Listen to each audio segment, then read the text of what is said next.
All right, so we are back in Mark, and still in chapter 7. I'm going to read verses 24 through 30. Last week we talked about the things that defile come from within and not from without. And then after Jesus makes that statement, it says, then he left Galilee and went north to the region of Tyre.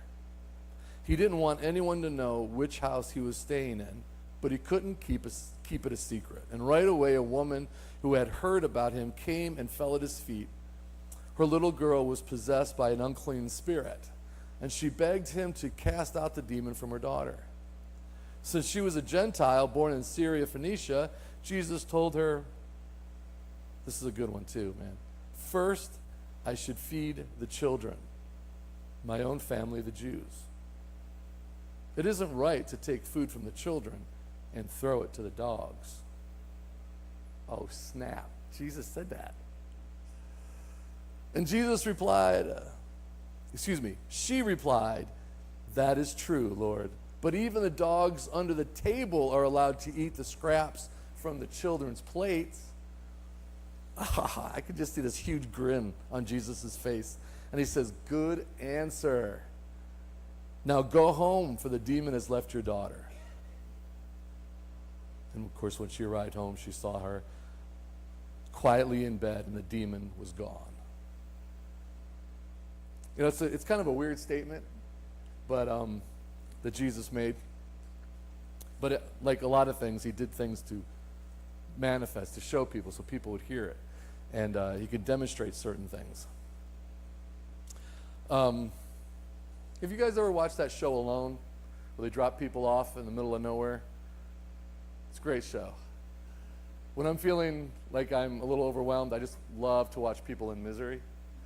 You know, all by themselves in the middle of nowhere, and they're dropped off. They're able to take like 10 items. And so people will take like fishing net or hooks. They'll take those with the ferro rods. It's like an old flint, start fires with, and a knife. Some people do a bow and arrow. So there's various things that you can take with you. I think a tarp is one of them. And so they drop them off with no food, no water, no anything, just those few things. And they have to survive. And it's ridiculous. And so, people have different strategies. And I remember watching one guy, and I don't remember exactly where he was, some island. And he was like, I've been watching this for a while, and I know the first thing I got to do is make a good shelter. So he starts digging out a little area next to like a stone kind of wall, and he's building the walls up, and he gets in there, he's got a tarp over it, and then he starts making furniture, man, and he's like making a table out of the wood and vines, and he's got a nice table, it's really sturdy, and then he's making a chair, and he made a bed. And then he was like the first one to clock out. Because he used all his energy, but he had no food, and he had to try to go out and get food, and he wasn't finding food as he was half starved. And so he goes, I'm done. I'm like, man, someone's going to find a great house, with all kinds of furniture and everything in there. It was great. And then there's others that will, they're and all of these are, most all of these are like trained survivalists. And you'll see them, get in there and they'll make a little bit of a shelter, and then they'll immediately like, okay, we got to think of food. I'm safe from the elements right now. I can build more later, but now I got to get some food. So maybe go out fishing, or they'll try to hit a squirrel with the bow and arrow, which they can do sometimes. It's pretty impressive. And so they survive, right, for days and weeks and weeks and weeks. And inevitably, the things that start to get them, if they're not starving, because some people, they send them home because they're dying, basically. They're starving to death, but they're like, I don't want to go. And they're like, that's not better, right? Because they're delusional, because they have no food in their system, and so they have to take them off and fix them. But the ones who, and like someone I remember watching once, and they killed like this, it was almost like an ox. It was this huge animal, right? And he had all kinds of meat. Started smoking all the meat. This guy was set up for, like, he could be there for a long time. But the thing that always gets them is loneliness. See, the thing is that God hasn't created us to be alone. He hasn't created us to be alone. Matter of fact, I think it was the first thing God said about Adam after he created Adam. He said, it's not good for this mortal, this man, to be alone. I will make him a partner. And that's what he did. You see, we were created in God's image, so we're different. We're not solos, and I know there are people that love spending time alone, but that's different than being alone. I remember watching, it was PBS, and there was that dude who lived in Alaska for so many years all by himself. And I'm like, and he like videotaped all of it. And it's interesting watching, but I'm just like, that's not normal, guys. To be able to go and be that way all alone, that's not what he's created us for, to be by ourselves. He's created us to be in community.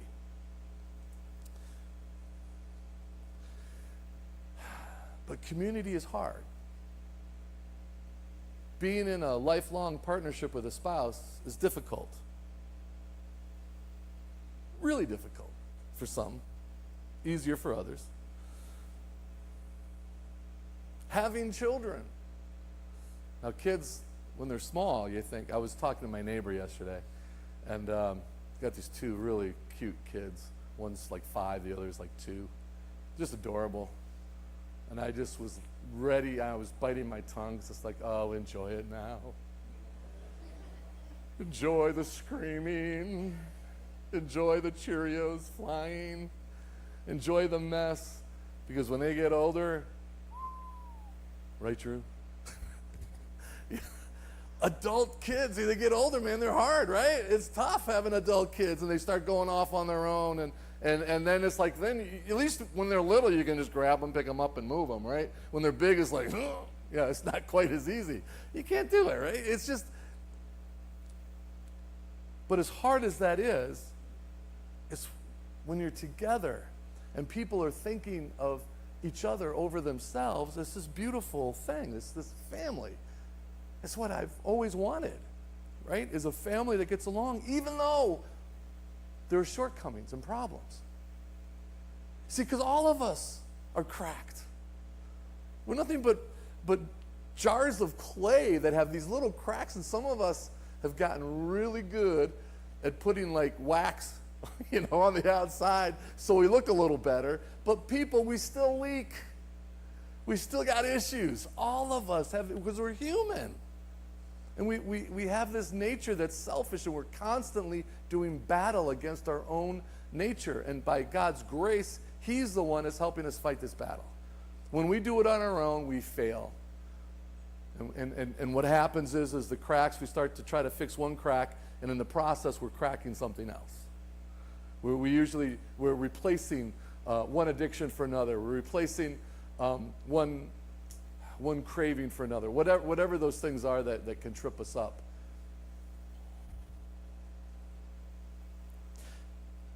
And here we have Jesus, and he's talking to his disciples, and he's using this person, this woman, who she's coming because she's desperate. Now, his family was the Jewish family, right? He was a Jew, and at that time period especially, and even in the Old Testament, the Hebrew people were always like separating themselves because they worshiped Yahweh, and other tribes and people would worship all kinds of gods and things. And some of them were very brutal and violent, and some were less so. But any of them and all of them had issues, right? And so the Jews would be like kind of keeping to themselves, and they would be distancing themselves. And so people, when you move into a community and you keep to yourself, the people on the outside are kind of gets annoyed with that. And so you've got this tit for tat thing going on. And so one family is starting to yell at another family because they're different. They don't dress the same. They don't look the same. They don't act the same. And then listen, we have all the same stuff today. And so we find the differences, whether it's ethnicity, whether it's political differences, whatever. Sometimes they're religious differences, and we see someone else who looks different or acts different, and we We may not verbalize it, but we're thinking in ourselves, we're prejudging, and we're thinking all these things, and it creates conflict, right? It by nature creates conflict. And so Jesus is hitting this head on. And he knows that there's the Romans, especially the soldiers, didn't have a lot of, there was no love lost between the Romans and the Jews of that day. They were an occupying force, so no one really liked them, except for those who were profiting from them, right?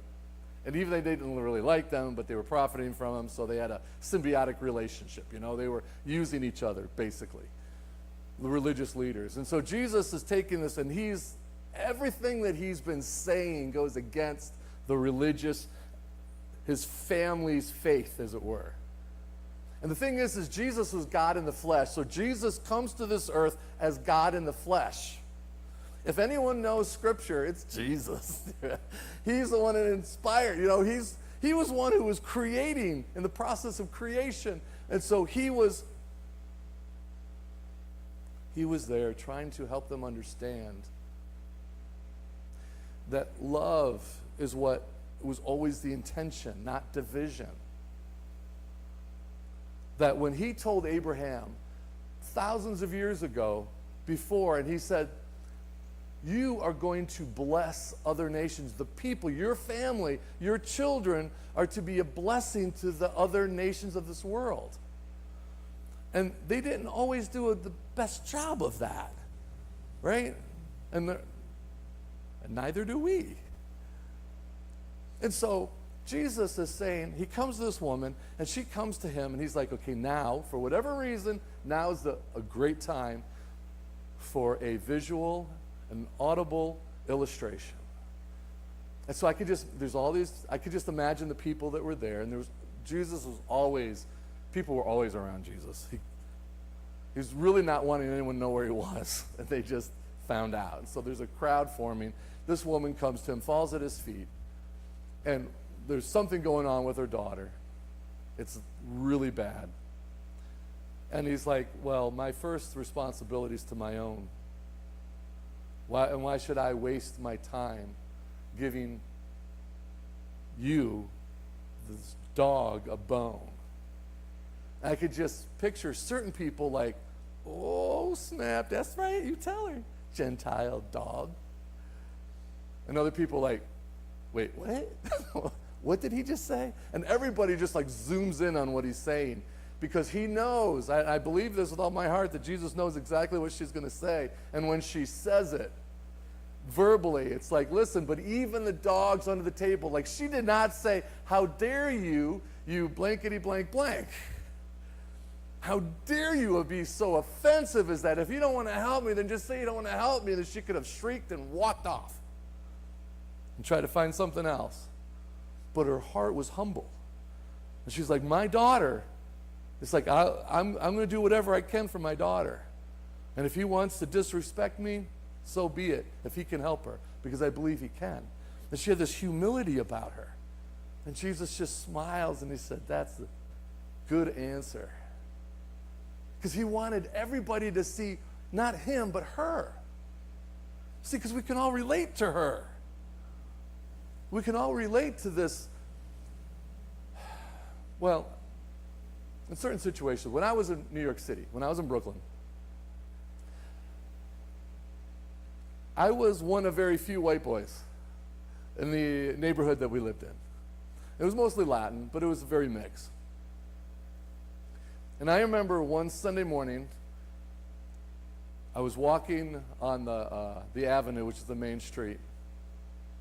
And I had my Sunday church going to meeting clothes on. And I was walking, so I don't know if they thought I was government or whatever, but all of a sudden I heard this, and I look, and there's a bottle. And there's these two guys over there chucking bottles at me. I'm looking at them like, what? Like, what? And I'm like, I'm just going to keep going. I'm not going to even address it. I'm just going to ignore it. And I'm going to pray, please, God, don't let them hit me. And they started yelling at me. I couldn't really understand what they were saying. And, of course, I was fine. But I started thinking, this is what it feels like to have someone look at you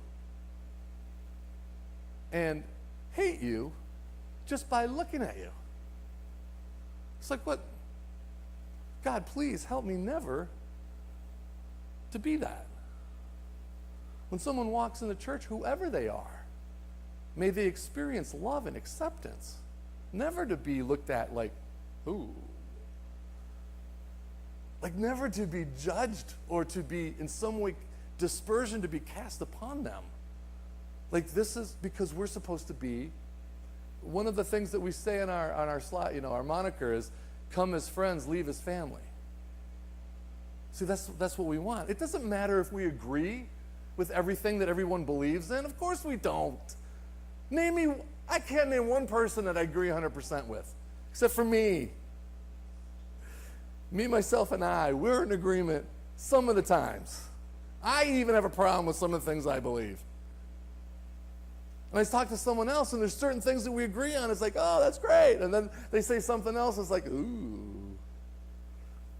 But I love them, right? They're family. They're friends.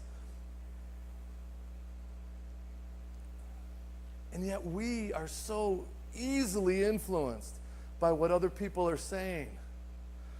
Whether it's in the lunchroom or at a break room, or whether it's a neighbor across a fence, or whether it's someone, like, you hear about so-and-so? Hear about what she did? No, what did she do? Well, let me tell you something. And then we just like, and then it's like, oh, because we want people to feel the same way, right?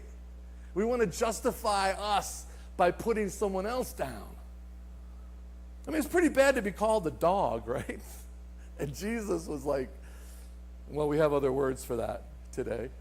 But there's this habit we have of wanting to bring others down to try to make us feel better. But it doesn't ever work. Because the more we put someone else down, the lousier we feel. The more people we want to try to convince. The more people we try to convince. Listen, of course I've been guilty of it. I'm not proud of it. Have you ever gotten caught? You talk about someone and they're just right there behind you. That ever happened to you? Oh yeah, it's happened to me before. When I noticed them, this was like, okay, now how do I turn this in to me praising them, just joking? Nah, it doesn't work. And then you have to go, well, you don't have to, but you try to in humility go and apologize. Maybe do business with what needs to be done. You see, because what we tend to do is we tend to want to isolate either ourselves or others. And sometimes they're family members, and sometimes they're neighbors, and sometimes they're friends, and sometimes they're children, you know, whoever they are in our lives, but they're near and dear to us. And it's like and people will come and they will say, oh, don't you just love so-and-so? Nope. And let me tell you why. It's like, no. You see, God's like, don't allow gossip. Don't allow slander. Don't allow for things to tear each other down, because in the process, you're hurting and destroying your own soul. God has created us to love, not to hate. Hate will destroy us. Jesus talks to this woman, and she is just so humble. She's not railing around anything in her identity. She's simply saying, but I know that you can save, so even if I can just get the crumbs that fall off the children's table, I will take it. That's such humility. That's what we need in our lives. We need to humbly be able to present ourselves to people and to be willing to apologize and say, listen, I know what I said. And this is tough, because 99% of the times the reason why we said something nasty to somebody is because they said something nasty to us. We may not be able to remember who started it, but we know I'm going to finish it. You know, we got that little bit of attitude. So we, in process, have to be willing to say, listen, I'm sorry for saying what I said. I'm sorry for doing what I did, because it was wrong. and you don't add, but, we always like to add that, right? But the whole reason, and then we start up the argument again. No, just stop it. Just confess the part you did wrong. Make yourself right with God and right with this person. That's between them and God. If they ever get it right. I struggle with that. It wasn't too long ago someone told me a bunch of things that I had done wrong. And I'm just like, what? Inside, I'm just like, are you crazy? And I'm just ready to go off on this person. But instead, by God's grace, I was like, okay, God, help me. Took a deep breath, and I could feel my face was just red because I was so angry. I took a deep breath, and I was like, if I did something, if I said something, I'm not even aware that I said it, but if I did, I'm sorry. Listen, I just want to be right. I'm sorry, and I apologize for anything. And that person didn't even say, oh, no, that's okay. I appreciate it. I forget. Nothing like that. I was like, will you forgive me? Well, and then I felt even more angry. You're not even going to forgive me? I just humbled myself? Oh my gosh, no. All right, now we're going to go down. You know what I'm saying? Now we're, no. And I took a deep breath, and I'm like, that's between them and God. I've got to, I use myself as an illustration a lot because I don't usually get it right. Once in a blue moon, I feel like I've done something I was right. And I feel like in this time, even though it still bugs me to death, not because that person isn't willing to admit it, it's because there's a rift between us. I hate rifts. I hate division. I want to get along with people. I want to be loving with all of you. And if there's something I do or say that hurts your feelings, then let me know, because I promise you, it wasn't intentional. I got this foot and mouth disease that sometimes happens where I say things that people take in a way that I didn't intend it. I was just joking and they didn't quite get it. And then if I become aware of it, then I'm like, I am so sorry. I'm sorry. It was a complete joke and I wasn't. And I'm trying better not to get the old foot and mouth, right? I'm trying better. But the point being is that God has called us to community, an acceptance of not just the people that look like us or think like us or dress like us or whatever, but all people. And he wants us to go out there and show the love, because the love that we have is from God, not from ourselves. Because in ourselves, we tend to be selfish. But with the help of God, we can overcome that and grow in our love and be a light, a source of salt and light. Something delicious, something that's drawing people in, not that's repelling people.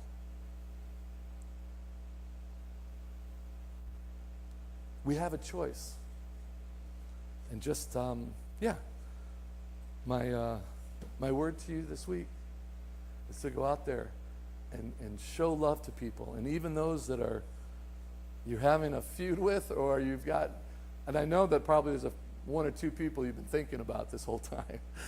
Think about those people that you're thinking about. Ask God to give you wisdom on how to try to reconcile a relationship. All you can do is try, folks. You do your part. Don't worry about their reaction. Don't get sucked in to another argument. Don't get sucked in to another battle. You do your thing and then stop by God's grace and just say, Lord, give me that strength to stop and not get sucked in, and just said, all I wanted to do was to say I'm sorry and try to make things right. All we can do is our part and allow the Spirit of God to do his part in changing them. But leave that taste of sweetness, not bitterness. All right, let's pray. God, we love you.